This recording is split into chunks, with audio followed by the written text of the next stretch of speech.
Hello friends, आज की हमारी शॉर्ट ट्रिक है जो एनिमल किंगडम में एक टेबल दे रखा है पीछे, जो बहुत इंपॉर्टेंट है नीट के एग्जाम के लिए। अगर आपको वो टेबल आता है तो आप नीट के सारे क्वेश्चन कर सकते हैं। उसको मेरे पास बहुत अच्छी ट्रिक है जिसको हम याद कर सकते हैं पूरी इजीली। उस टेबल को याद करने का सिंपल ट्रिक है। पहले फाइल में हमारे पास क्या क्या दे रखा है देखो, पहले पढ़ लेते हैं। Porifera, Coelenterata, Ctenophora, Platyhelminthes, Aschelminthes, Annelida, Arthropoda, Mollusca, Echinodermata, Hemichordata, कोडेटा।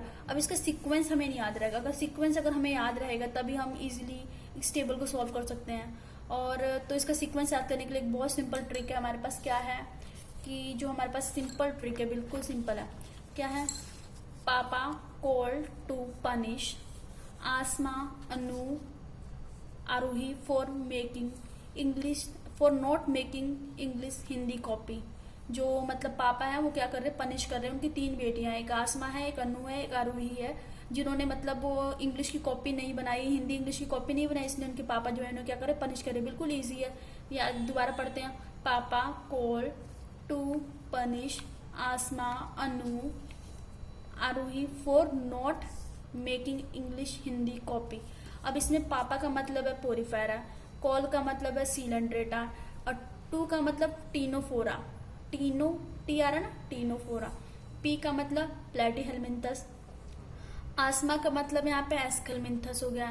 देखो आसमा एस आ रहा तो एस्कलमिंथस आ गया हमारे पास। देन हमारे पास यहाँ पे जो अनु है उसका मतलब एनिलीडिया। कैसे याद रखा? अनु में एन आ रहा तो मतलब एनिलीडिया। देन हमारे पास आरोही, आरोही में आर आ रहा है मतलब Arthropoda. For not making, then making में हमारे पास एम आ रहा तो मोलस्का। इंग्लिश मतलब अकाइनोडर्मेटा, हिंदी मतलब हेमिकोडेटा, सी मतलब कॉपी मतलब कोडेटा। हमारे पास तो ये तो हमने इजीली याद कर लिया, जो हमारे पास फाइलम है हमने इसे इजीली याद कर लिया। लेकिन जो इसकी जो फंक्शन है, level for organisation, symmetry, coelom, segmentation, circulatory, digestive, circulatory, respiratory, सबको हम कैसे याद करें? तो इसको भी बहुत इजी ट्रिक है मेरे पास याद करने के लिए पूरे को। इसका हमारे पास सिंपल ट्रिक क्या है याद करने का? लेट से कंप्लीट स्किल ऑफ ड्राइवर। कोई ड्राइवर है, अगर उसके पास कंप्लीट स्किल है तो क्या होगी, रिकवरी हो जाएगी कार की। अगर हमारी कार खराब होगी कहीं, अगर कोई ड्राइवर है उसको अगर मतलब अच्छी तरीके से स्किल आती है तो हमारी कार ठीक कर सकता है। तो इसको ये सिंपली क्या बोलते हैं? लेट से complete skill of driver cause recovery of car. तो लेट का मतलब लेवल फॉर ऑर्गेनाइजेशन, से का मतलब सिमेट्री, कंप्लीट का मतलब सिलोम, और हमारे पास जो यहाँ पे जो स्किल है इसका मतलब सेगमेंटेशन, ड्राइवर का मतलब डाइजेस्टिव सिस्टम, एंड देन हमारे पास क्या होगा, कोस का मतलब हो गया सर्कुलेटरी सिस्टम, आर का मतलब रिकवरी, आर का मतलब जो रिकवरी दे रखा है यहाँ पर रेस्पिरेटरी सिस्टम। तो हमारे पास पूरा हमने इजीली याद कर लिया। सिंपल ट्रिक है, आप देख सकते हो इसे। और देन हमारे पास अब इसको याद करने का ट्रिक क्या है? इस टेबल को हमारे पास याद करने का ट्रिक है। सबसे पहले तो हम रेस्पिरेटरी सिस्टम याद करते हैं। इसको याद करने का हमारे हैंड्स में कितनी फिंगर, टोटल 5 फिंगर्स होती हैं। तो मतलब हमारे हाथों में 5 फिंगर है, तो हम इसे देखो 1 2 3 4 5, तो 5 है तो इसका मतलब 5 तो प्रेजेंट है, तो हमने नीचे से काउंट करना है 1 2 3 4 5। जो 5 नंबर वहां पे प्रेजेंट लिख दो। देन उसका एक स्टेप ऊपर नेक्स्ट वाले में एक स्टेप ऊपर लेना है और यहाँ पे लिखना फिर प्रेजेंट। देन एक स्टेप ऊपर लेना है, फिर उसके ऊपर लिखना कंप्लीट।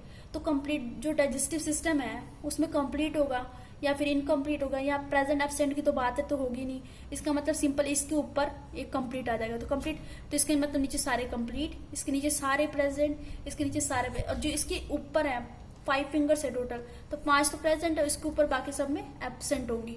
इसमें बाकी सब में एब्सेंट, इसमें इनकम्प्लीट, देन ऊपर वाले में तो पोरीफेरा में सब कुछ तो एब्सेंट होगा। तो हमारे पास हमने पढ़ा क्या? हमने पढ़ा कि जो हमारे पास ये देखो कोडेटा, Hemichordata, Echinodermata, Mollusca, Arthropoda, totally 5 हो गए। तो मतलब पांचों में जो है मेरे पास, जो पांचों में है प्रेजेंट है।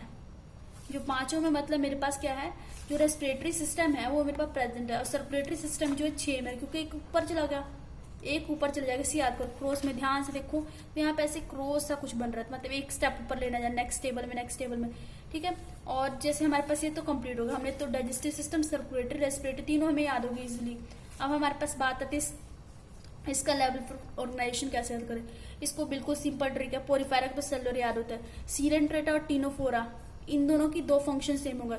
ये दोनों ही टिश्यू लेवल, देखो सीलेंट्रेटा टिश्यू, टीनोफोरा टिश्यू। अब याद कैसे, देखो सी मतलब सेम, इसका मतलब सी मतलब टिश्यू होंगे ऑब्वियसली, क्योंकि दोनों में दो ही चीज हमारे पास एक कॉमन है, इसमें इन्हीं दोनों में टिश्यू और किसी में नहीं है। तो दो सी दोनों सेम नाम से, इसका मतलब सिलेंट्रेटा टिनोफोरा, तो टिश्यू और टिश्यू हो गया। देन हमारे पास आता है उसके नीचे बाकी सारे प्लेटीहेलमिन्थस, सारे ऑर्गेन सिस्टम लेवल पर ऑर्गेनाइजेशन है, ठीक है। और देन हमारे पास सिमेट्री आती है। सिमेट्री को याद करने का सिंपल तरीका क्या है, अभी हमने याद किया सिलेंट्रेटा और टिनोफोरा दोनों के फंक्शन सेम है, जिसका मतलब दोनों मतलब सेम है, इनके लेवल ऑफ ऑर्गेनाइजेशन, तो इनकी मतलब सिमेट्री भी सेम होगी। तो सिमेट्री इन दोनों की बिल्कुल सेम होती है। तो इसका टिश्यू तो इसका भी रेडियल होगा। एक तो एक एक्सेप्शन केस होता है, जो रेडियल सिमेट्री होती है वो काइनोडर्मेटा की होती है रेडियल सिमेट्री, लेकिन जो उसके लार्वा होते हैं उनके बायलेटरल सिमेट्री होती है। इस बात को ध्यान रखना, जो काइनोडर्मेटा की रेडियल सिमेट्री होती है, टिनोफोरा और सिलेंट्रेटा की रेडियल सिमेट्री होती है। देन सिलोम, जो सिलोम होता है सिर्फ एक ही में प्रेजेंट होता है, स्यूडोसिलोमेट, बाकी ऊपर सब में एब्सेंट होता है। देखो ध्यान से, जो एस्केलमिन्थस है यहाँ पे एक अलग सा नाम आ रहा है यूनिक, एक ऊपर प्लेटीहेलमिन्थस, इसका मतलब यहाँ पे तो हमारे पास स्यूडोसिलोमेट आ नहीं सकता, तो मतलब उसकी जो नीचे वाला उसमें आएगा एस्केलमिन्थस, स्यूडोसिलोमेट, बाकी सब में सिलोमेट प्रेजेंट है, ऊपर सब एब्सेंट है, मतलब ए सिलोमेट सारे ऊपर है, नीचे स्यूडोसिलोमेट, मतलब स्यूडोसिलोमेट सिर्फ एक ही, उसकी बाकी नीचे सारे प्रेजेंट है सिलोमेट। देन हमारे पास आता है सेगमेंटेशन। जो सेगमेंटेशन हम कैसे याद करेंगे, सेगमेंटेशन याद करने का बिल्कुल इजी ट्रिक है। सेगमेंटेशन सिर्फ हमारे पास किसमें, तीन में प्रेजेंट होते हैं, एनिलिडिया, आर्थ्रोपोडा और कोडेटा।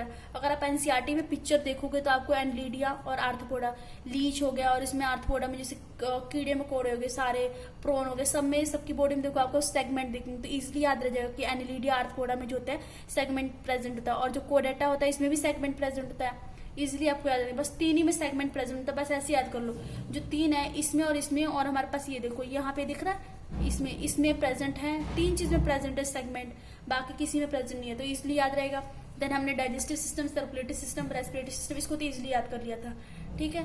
Thank you. अगर आपको मेरी वीडियो अच्छी लगे तो मेरी वीडियो को लाइक करना, शेयर करना और सब्सक्राइब करना ना भूलें। Thank you.